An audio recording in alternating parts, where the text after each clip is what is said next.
Letter 52, How to Apologize Well. Dear Ada, most people think an apology is an admission of fault, but a real apology is something entirely different. It is an act of respect, a moment of humility, a gesture that says, our relationship matters more to me than my pride.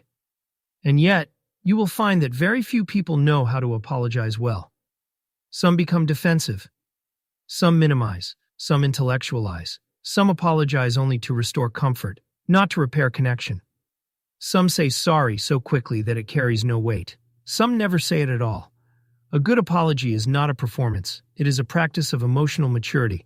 Let me show you what that looks like. 1. A real apology names the harm, clearly and without excuses.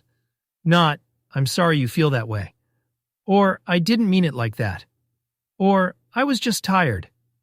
But, I see that what I said hurt you. I understand why that action landed the way it did. I can hear how my behavior affected you.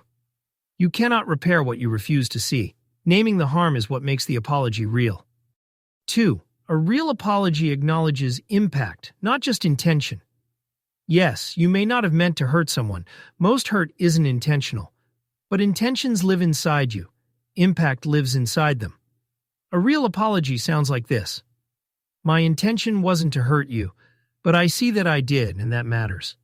Because love is not measured by purity of intention, but by the care we take with each other. 3. A real apology asks, how did this affect you? And listens without interruption.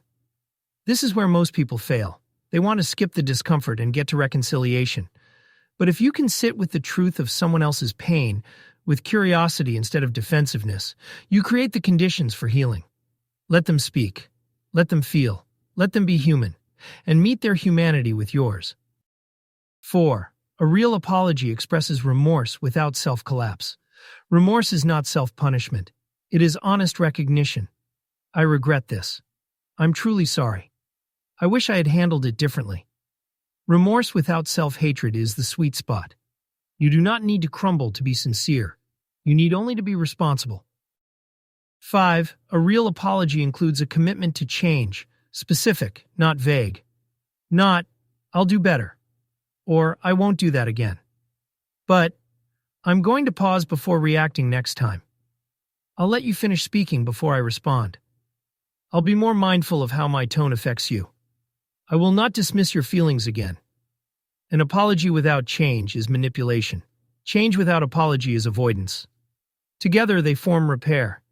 6. A real apology makes space for trust to be rebuilt, not demanded. You do not get to choose the timeline of someone else's healing. You do not get to decide when they should be over it. You do not get to rush the process because the guilt makes you uncomfortable. A real apology respects the other person's pace. It says, I'm here, and I'm patient, and I understand this may take time. That is love in practice. Ada, here is the deeper truth. A good apology is not about being wrong.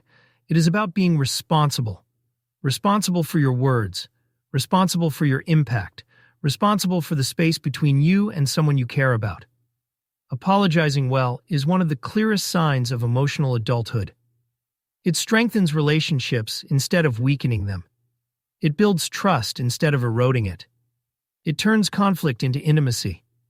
People who can apologize well are rare. People who appreciate such apologies are even rarer. Be both. A friend on the road ahead.